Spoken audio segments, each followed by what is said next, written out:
Assalamualaikum warahmatullahi wabarakatuh. Waalaikumsalam warahmatullahi wabarakatuh. Jamaah, Ye, oh jamaah. alhamdulillah. Alhamdulillahirabbil alamin. Allahumma shalli ala sayyidina Muhammad wa ala ali sayyidina Muhammad. Segala puji bagi Allah. Pagi hari ini kembali kita ketemu di Islam itu indah. Dan hari ini kita insya Allah akan banyak belajar, mendengarkan tausiah dan juga ilmu-ilmu dari guru-guru kita yang sudah hadir di belakang saya. Ini yang pertama Ustadz Maulana. Assalamualaikum Ustadz. Waalaikumsalam Waduh, wabarakatuh. Masya Allah selalu semangat ya Ustadz ya. Sehat ya Ustadz. Baik, yang kedua sahabat saya ini Ustadz Muhammad Asad. Assalamualaikum Ustadz. Waalaikumsalam warahmatullahi wabarakatuh. Waduh, hijau-hijau kita ya. Masya Allah. Yang terakhir ada Ustadz Syam. Assalamualaikum Ustadz. Waalaikumsalam warahmatullah. Sehat Mas Dude? Alhamdulillah, sehat-sehat ya. Alhamdulillah. Baik, ini juga kita kehadiran nih tamu-tamu ibu-ibu dari mana Bu? Purwokerto, Jawa Tengah, Banyumas. Waduh, Masya Allah, terima kasih sudah hadir Ibu. Semoga hari ini membawa keberkahan dan juga ilmu bagi kita ya. Amin ya Rabbal Alamin. Baik, sebelum kita mendengarkan tausiah dari guru-guru kita, sekarang ada satu berita yang akan kita saksikan. Ini berkaitan dengan gempa yang mengguncang Kabupaten Bekasi. Ini dia.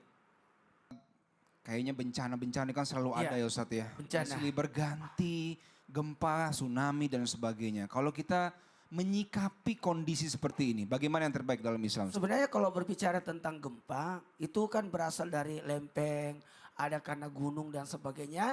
Ini bagian, kembali lagi, diingatkan dari BMKG, bahwa ini adalah bagian daripada fenomena alam.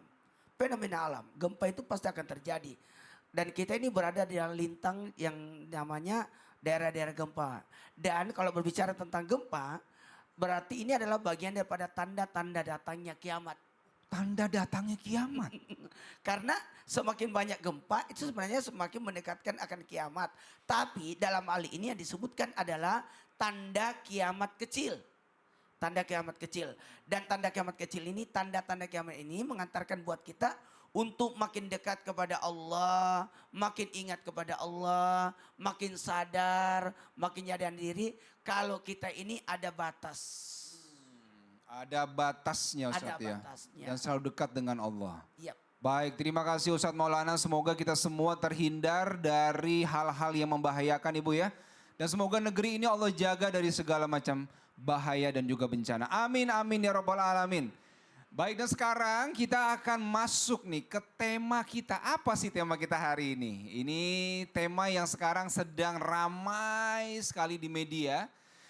Ini berkaitan dengan kebijakan atau keputusan yang dibuat oleh orang-orang yang punya wewenang.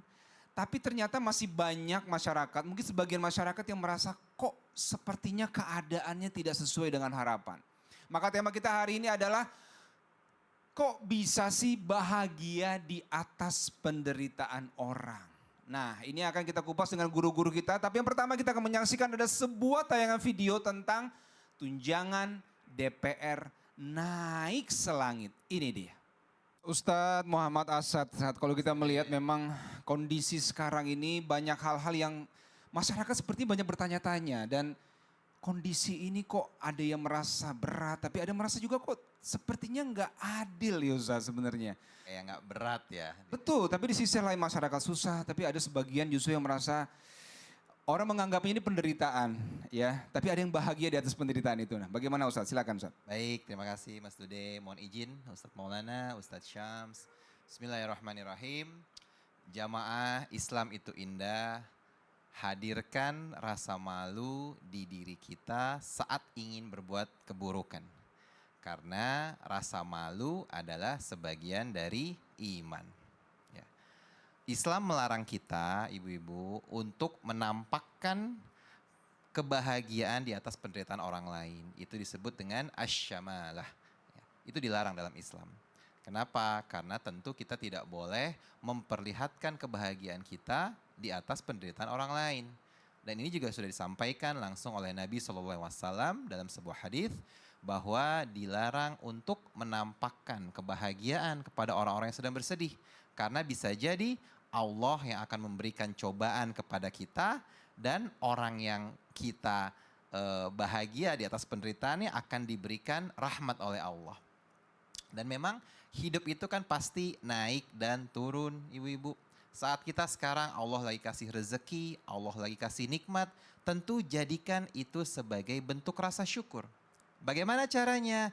Kita banyak memberikan kebahagiaan bagi orang lain. Jangan malah kita yang diberikan amanah, kita yang diberikan kuasa, malah justru menekan, malah justru membuat orang lain menjadi tidak bahagia. Malah kita melihat, oh dia lagi gak bahagia nih, saya lagi bahagia, kita syukur.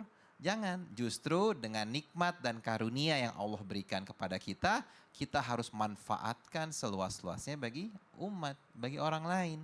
Kenapa kita harus memanfaatkan itu? Karena hidup tadi berputar kan Bu? Tidak selamanya kita di atas, betul ya? Kadang kita di atas, kadang di bawah. Roda kehidupan akan terus berputar. Kalau kita banyak membantu orang lain pada saat kita mendapatkan nikmat, maka satu saat nanti kita pun yang akan dibantu oleh orang lain. Dan ingat bahwa setiap perbuatan itu ada balasannya. Dan setiap kebaikan balasannya 10 kali lipat minimal. Man jaa bil hasanah falahu asyru amthaliha. Ya, Allah Maha Adil. Setiap orang yang berbuat kebaikan Allah ganti 10 kali lipat. Tapi kalau berbuat kejahatan Allah hanya membalas sesuai persis dengan apa yang dilakukannya. Gitu. Jadi semua yang kita lakukan ada balasannya. Pasti ada balasannya. Tapi tadi penting sekali bersyukur ya Ustaz ya. Bersyukur dengan cara berbagi dan bermanfaat bagi umat. Tapi kalau Allah kasih amanah ke kita, jabatan dan sebagainya juga tetap harus berbuat yang terbaik buat yang kita berikan amanah. Betul Mas Dude. Baik, terima kasih. Terima Baik, kasih. boleh tepuk tangan buat Ustadz Muhammad Asad. Masya Allah pagi-pagi kita sudah mendapatkan ilmu lagi yang baru tentang bagaimana Allah akan memberikan balasan bagi orang-orang yang tidak amanah. Ya baik, sekarang kita akan langsung bertanya kepada Ustadz Syam. Siap. Ustadz Syam. Ustadz, ada seorang ulama, ini saya dengar-dengar Ustadz ya, ada yang berkata bahwa siapa yang membangun bahagianya di atas penderitaan orang, maka penderitaan itu sebenarnya akan kembali kepada dirinya. Kalau tidak kepada dirinya, akan kepada anak keturunannya. Bagaimana sebenarnya Ustadz? Silakan. Baik, bismillahirrahmanirrahim. Tabi guru kami Ustaz Maulana Ustaz Asad, Mas Dude, para alim ulama yang dimuliakan Allah Subhanahu wa taala jamaah. Nah, kenapa ada orang yang senang berbahagia di atas penderitaan orang lain? Sehingga Nabi sallallahu alaihi wasallam sudah menegaskan, mengingatkan, la tazhar asyamata. Jangan menunjukkan, menampakkan kebahagiaan di atas derita li akhika, saudaramu. Kenapa? Karena dengan demikian bisa jadi Allah akan memaafkan orang tersebut, Allah menghilangkan derita orang tersebut, membebaskan derita orang tersebut, fayabtalika, dan justru berbalik derita itu menimpa orang yang berbahagia di atas derita orang lain, subhanallah. Maka kata ulama, ini penjelasannya bukan hanya tertawa di atas derita dunia, tapi tertawa di atas derita akhirat. Mana itu? Ada kadangkala orang merasa kalau lihat saudaranya belum mau sholat, dia ketawain saudaranya, bukan didakwahin. Melihat orang lain mungkin gayanya masih jauh dari gaya baginda Nabi SAW, justru menghardik orang lain. Ada orang subhanallah terjebak dalam musibah akhirat. Contoh misalnya dia minum minuman keras, atau pergaulannya pergaulan bebas, atau dia terjebak judi online. Bukannya diingatkan malah diketahui, nanti kau rasakan di akhirat. Nanti kau rasakan, subhanallah. Maka kata ulama, siapa yang menertawakan dosa orang lain, maka tidak dicabut nyawanya sebelum dia melakukan dosa yang sama. Subhanallah. Maka jangan pernah kita menertawakan musibah orang lain, musibah dunia dan juga musibah akhirat. Nabi SAW mengutip daripada ayat Al-Quran, disambung dengan ayat tentang ghibah. وَلَا يَغْتَبْ بَعْضُكُمْ بَعْضًا أَيُحِبُّ أَحَدُكُمْ أَنْ يَأْكُلَ لَحْمَ أَخِيهِ مَيْتًا فَكَرِهْتُمُوهُ. normalnya orang jijik dengan bangkai. Normalnya orang berakal tidak akan dekat-dekat dengan bangkai. Tapi ada orang-orang yang kehilangan akal. Akhirnya dia memakan bangkai. Yang mana dia? Bangkai saudaranya sendiri. Siapa mereka? Orang yang bergibah, mencari-cari kesalahan. Dan level tertingginya orang yang tertawa di atas derita orang lain. Di saat semua orang susah dapat beras. Di saat semua orang susah dapat pekerjaan. Dia tertawa di atas penderitaannya orang. Maka jangan harap hidupmu bahagia. Kalau kelihatan bahagia sekarang, bisa jadi yang tersiksa anak cucu keturunanmu.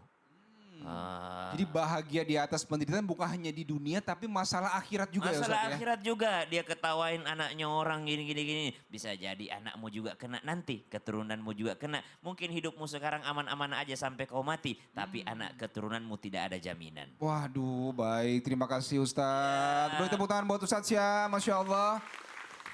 Jadi bukan hanya penderitaan di dunia tapi juga masalah akhirat itu. Kita tidak boleh menertawakan atau bahagia di atas penderitaan orang lain. Baik, ini akan kita kupas terus tema yang sangat baik sekali yaitu kok bisa sih bahagia di atas derita orang. Sesaat lagi tetap di Islam itu Indah, jamaah oh jamaah.